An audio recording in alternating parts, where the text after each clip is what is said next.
Asian American. And we're recording this, so thank you for that. Yeah, let me just also do that on my end. So I'm Vivian Louie. I'm director of the Asian American Studies Program and Center here at Hunter College, where I'm also professor of urban policy and planning.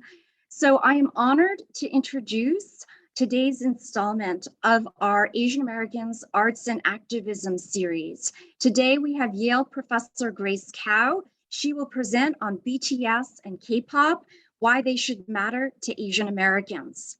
I want to extend a big thank you to our fabulous Hunter College Department co-sponsors, that they are the Hunter Departments of Africana, Puerto Rican, and Latino Studies, Film and Media Studies, and Women and Gender Studies. Also a shout out to Hunter's Music Department, which is fabulous. I didn't reach out in time for them to co-sponsor, but they put out the good word as well. Just some logistics, we are recording this introduction and we will record the Q&A, but not the actual presentation itself, and that is at the request of Professor Kao. I also wanted to thank Gabriel Galindez, who is doing the behind the scenes work for our event, as he always does. So just a few words about Hunter College. I'm so proud to share that Hunter College has CUNY's largest undergraduate program in Asian American Studies, recently serving 1,100 students. Registration just opened for spring 2022, and I know we have a number of students in the house. So I'm giving a shout out to our 20 courses this spring. So students, thank you for coming. In the chat, you'll see the links to our 20 courses, but I also wanted to call out that you'll see a link to my own course, Asian 490 or Asian 490, Immigrant and Immigration Policies. So I want to teach you all, but to do that, you have to register. Everyone, you can check out the links that are going to be shared in the chat for the latest news in Asian American Studies and the past events of the Asian American Studies Center. And now I am so honored to introduce Professor Grace Kao. Grace Kao is IBM Professor of Sociology and Professor of Ethnicity, Race, and Migration at Yale University, which is my alma mater. She is also Faculty Director of Education Studies there and Director of the Center for Empirical Research on Stratification and Inequality. Previously, Grace was the founding director of the Asian American Studies program at the University of Pennsylvania, where she was also Professor of Sociology. Grace Kao studies race, ethnicity, and immigration as they collectively relate to education and relationships among young people.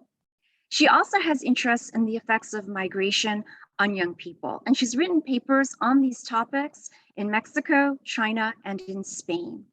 She is one of a team of fabulous researchers led by Professor Han-Jung Park that is examining the transition to adulthood among Korean millennials. More recently, she has developed interest in the sociology of music and in K-pop in particular, and we're going to hear about that today. She is the author or editor of 5 books and over 80 articles. Her most recent co-authored book is entitled The Company We Keep, and here you can see it, Interracial Friendships and Romantic Relationships from Adolescence to Adulthood, published by the Russell Sage Foundation. Along with co-authors and professors Phoebe Ho and Han-Jung Park, she has a 2022 forthcoming book entitled The Transition to Adulthood in America, Racial, Ethnic, and Immigrant Diversity. In 2017, Grace Kao received the Contribution to the Field Award from the American Sociological Association, the section on Asia and Asian America. She was also named the Robin Murphy Williams Lecturer by the Eastern Sociological Society in 2018. Grace Kao is past vice president of the American Sociological Association. She has served on the boards of the Population Association of America and the Association for Asian American Studies. And according to Google Scholar, her work has been cited more than 13,000 times. And with that, I will hand it over to Professor Grace Kao. Thank you so much. Great, thank you. So Suzanne, please stop recording. I'm going to turn on my slide. Questions. We have a robust set of questions in the chat. Okay, so I am going to start asking you some of those questions, if that's okay. Yeah. Okay, fantastic. So we'll start with Grace Toy, who asked a question. Do you think it's a lot easier for an international all-Asian band to be promoted like this rather than an Asian American band? That's the first part. And then the second part is, do you think foreign Asian masculinity is seen a lot more than quote unquote homegrown Asian American masculinity? So thank you. That's a great question. Those are great questions. For the first one, Wonsock is actually working on this, but surprisingly, most K-pop groups are not made of all Korean members. So BTS happens to be all Korean, but actually most other groups often have a couple of Asian American, Asian Canadian, Asian Australian members, sometimes Chinese members, Thai members, and so forth. So they're not as, they come through this Korean system, but they're not Korean, and they're not foreign if someone's Asian American and we're consuming it. So, but I do think it there is something to be said about whether or not the international aspect might make it more palatable. I don't know. Right now, I feel like just seeing faces makes a big difference, at least to me. In terms of masculinity, that's a really complicated question as well. In the world of K-pop and in K-dramas, I think the different versions of masculinity, it seems to be broader. One thing that BTS's fans really like about them is the fact that they seem to be able to express all kinds of feelings. There's so many videos of them crying. They talk about mental health issues and if you follow any group, they wear clothing that sort of spans the gender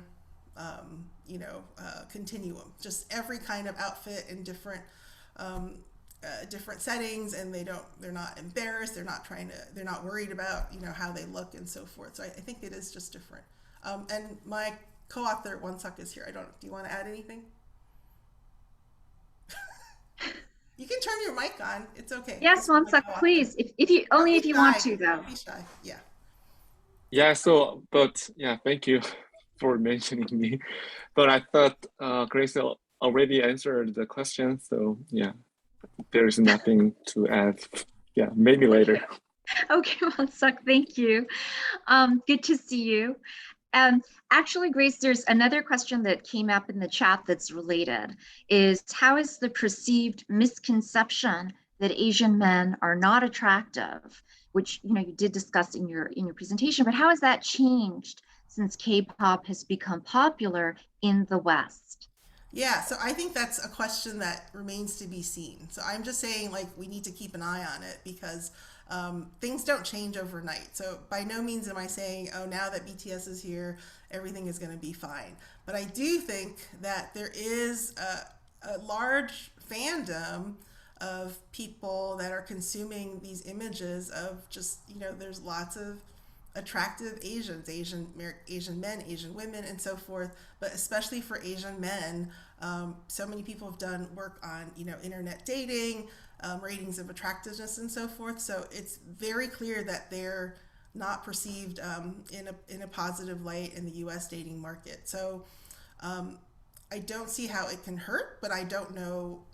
I can't predict the future. I mean, these are all things that I think are important, and we need to keep an eye on it. But I don't know the final thing. I will say that BTS, even in 2019, I think the Korean government said they accounted for 13% of all international travel from Korea. I mean, to Korea. I imagine that would be higher now at least after COVID.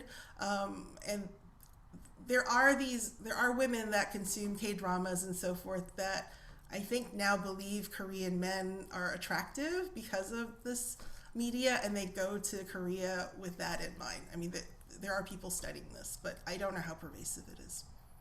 Okay, good stuff. And then just two logistical questions. I know that some of the folks had to go or are leaving. So the introduction was recorded as well as this Q&A is being recorded, and we'll share it. Just give us a little bit of time after the presentation is over. And so Professor Grace Kao, there was a question about whether people can get the slides. No, I'm sorry, because I don't have the rights. Those are all clips that are not legal for me to, broadcast, right? So they're all the concerts and stuff. So I made them for the talk, but I can't share them. I'm so sorry. Got it.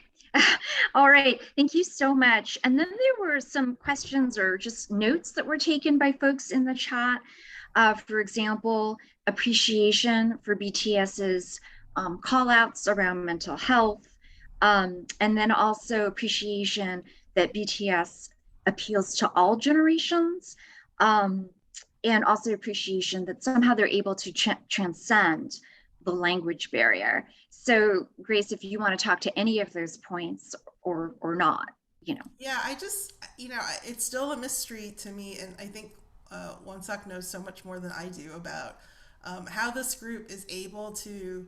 I mean, there's literally, maybe it's not.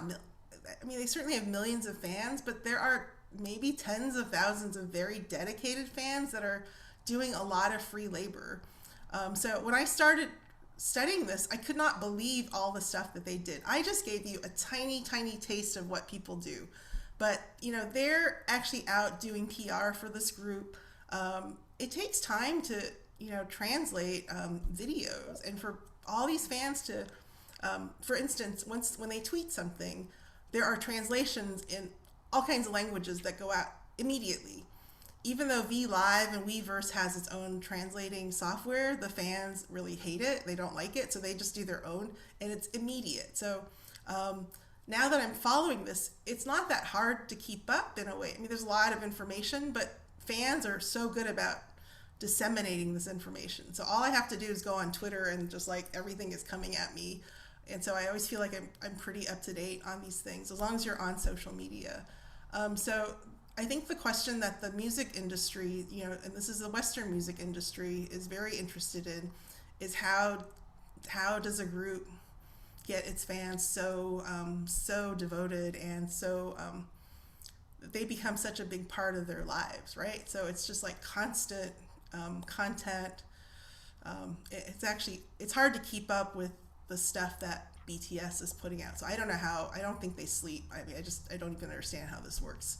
And then, one of their small little brother groups, a group called Enhypen, who I like very much, they debuted, so they started less than a year ago, and they've had 3 albums. And for all of you who consume music, you know that that's not normal, right? To have a group produce 3 albums in a year. And, when they produce the songs, they also have to learn choreographies when they go on the TV shows, right? So it's a lot of work. And then they're doing all kinds of promotional, it's just, if you don't believe me, again, just go on YouTube and you'll just find hundreds of thousands of videos. Grace, this is awesome. It also leads to the next question that I wanted to pose to you. And this is on behalf of Fiorito Cortez, who is one of our terrific Asian American Studies adjunct faculty and apparently a BTS and K-pop fan. Who knew? So he's wondering, what do you think, Fiorito, I hope it's okay, I'm kind of paraphrasing your question. What accounts for their fervid production, right? I mean, what you just referenced, so they're just constantly producing, but also some of their colleagues in that space. I mean, does it have something to do with the, geopolitical context, the demilitarized zone, or he was just kind of putting things out there? I just wanted to know if you could speak to that. Yeah, so there's an interesting history. Again, I'm not, I feel like I'm not well qualified, but there's such an interesting history of K-pop, and basically Korea was wired very early. They were late in terms of other kinds of technology, so they got color TV late. I mean, they were making color TVs, but they weren't putting out color TV shows for a long time.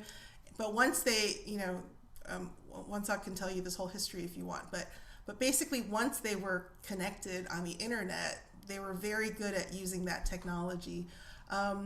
The speed of production of content, I think, has gone up. It's gone up even in the short time that I'm watching this. But for example, BTS, even before they debuted, they had, they had videos for their fans. They had no songs yet. And the same with all the new, the fourth generation groups right now, is that there's this relationship with fans even before there's any music, which is so interesting as well. I think people, they always speak to the fans. It's sort of like, I'm sure for some people it might be like an imagined relationship, or maybe even a dating relationship, but I think the warmth is like, your friend goes out and does this something so exciting and interesting, and then they come home and then they talk to you. It's that kind of relationship. They always talk to you, and then when you talk to them, K-pop companies are so good at responding to things. So when fans complain, it's just like boom, things get done so fast. Sorry, I don't know my answer. No. I just want to get in a few more questions. Yeah. So this relates, what you just shared relates to what Christina Tran has just shared in the chat. In your opinion, can BTS's choice to release 3 English singles be considered unintentional assimilation because their English singles have received more radio airplay and nominations than their equally successful Korean albums? And then how does that speak to the constant struggles of Asians being perceived as foreign and outsiders in America? Yeah, that's an excellent question. So I think there are interviews where RM said they weren't going to do any English songs. So it's a lesson for never saying you're not going to do something, right?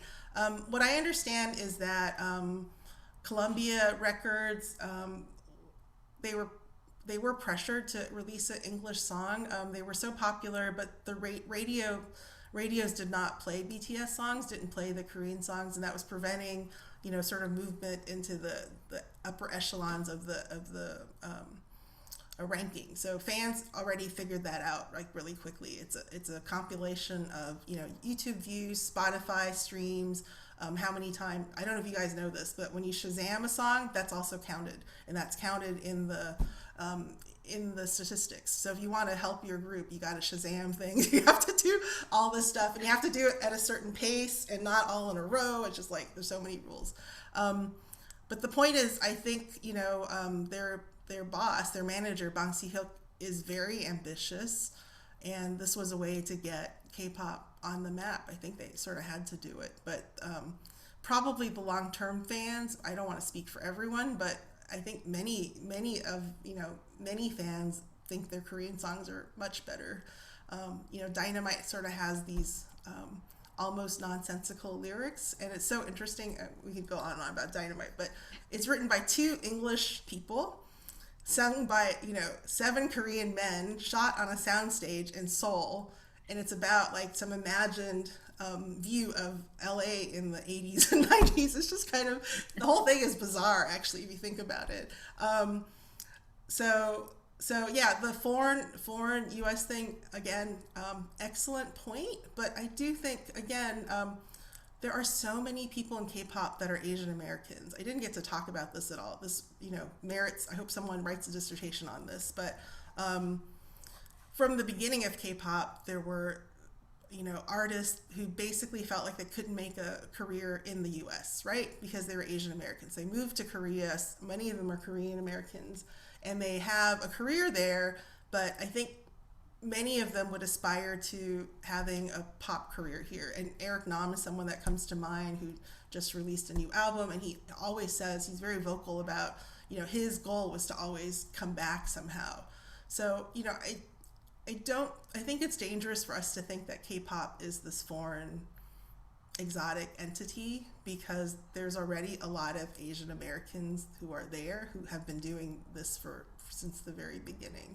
And just so you know, Big Hit, because of BTS, a long story, but the whole conglomerate is called HYBE, and they bought Scooter Braun's Ithaca Holdings. Anyhow, so now it's the same management company that manages BTS also manages Justin Bieber and Ariana Grande. So it's very mainstream, and they're about to launch a TV show to search for a girl group in the US. But yeah, I think it's a misconception that K-pop is just Korean. Yeah, so that leads us to another great question, Professor Kao, which is raised by Professor Jin-Won Kim, which is, are there differences between Korean Americans and Koreans in how they understand the popularity of K-pop and how they act in K-pop fandom? Wonsak, I think that might be for you. All right, Chris. I don't know, I'm serious. Do you want to say something about Korean fans? Yeah, so I gotta tell you that there is a very interesting or serious tension between Korean fans and international fans. So although they all support K-pop groups or K-pop music, so there is a very serious tension. For example, Korean fans denounce the international fans because they took the artist from them. So some Korean fans demonstrated against the international fans. Don't take our artist from us. Yeah. So we need artists. And even there is a specific term referring to like a pejorative term, so referring to international fans, which is called the wekwi. So wekwi means international or foreign. Qui means cockroach, so that implies international fans are everywhere in the field of K-pop. So we hate them. Yeah, and also, yeah, probably Grace Kao, Dr. Kao can tell us more about the Black Army. So when armies support the Black Lives Matter movement, there was also tension between army communities. So, Grace, you want to tell No, Yeah, more about it? and that's actually leads us, thank you, Wonsak, to another great question from Jenny Bun in the audience is, there's a lot of anti-Blackness throughout Asia and in Korea. How is their BLM activism received in Asian America and in Asia? So it's a variation of his question. yeah, so I'm gonna leave the Asia part, I think, to Wonsak again, who is I think up to date on how Korean audiences view all this. I will say that some of the arguments within the fandom, I do think because there are, I suspect there are lots of people of color that the issue of race comes up a lot within the fandom, and even fans that are supporting their artists, they will call the artists out when they feel like there's cultural appropriation or sort of not giving the right credit to things. But I also think it's really important for us not to kind of think about the way we're Americans, we have certain sensibilities, we have a certain history, but we shouldn't sort of impose that on Koreans or on Asians because they have a different history and a different sensibility. So I think some of this is, about educating, and I will say that I think the K-pop industry seems to be really quick to respond to these things. And I know Wonsak said that there was a small Black Lives Matter movement in Korea as well. And I do think it helps that these well-known artists from Korea, when they face racism and they talk about it, it makes it in the Korean news. So BTS is on the Korean news, it seems like every night. And so if they speak out on something, it's something that makes it to mainstream media in Korea. And I would think that that elevates discussions of racism worldwide. Wonsak, do you have anything to add?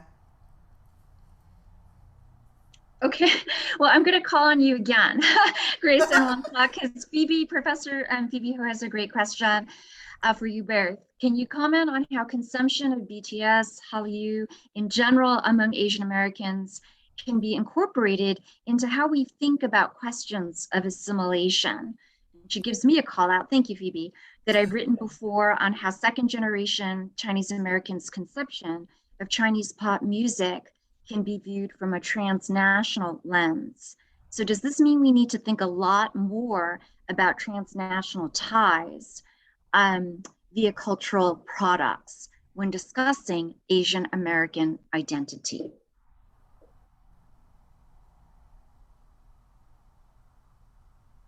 Was this was for Wonsock, right? It was for the both of you. So Do you want to start or do you? Actually, yeah, this is a great question, but I need time to think about my answer. So Yeah, you I go mean, first. no. I hope with these discussions, I really want to encourage people to study this. This is all happening right now, and like we can give you our guesses about, oh, maybe this is going to happen and that's going to happen, but what we really need is just more research and good research on all the stuff that's happening before our eyes. I don't. The transnational thing is interesting because it's really a cultural. It's about cultural products and not transnational. Like my mother listened to this music, and so that's how I'm getting this music, right? In a way, that's how we think of food and other kinds of things.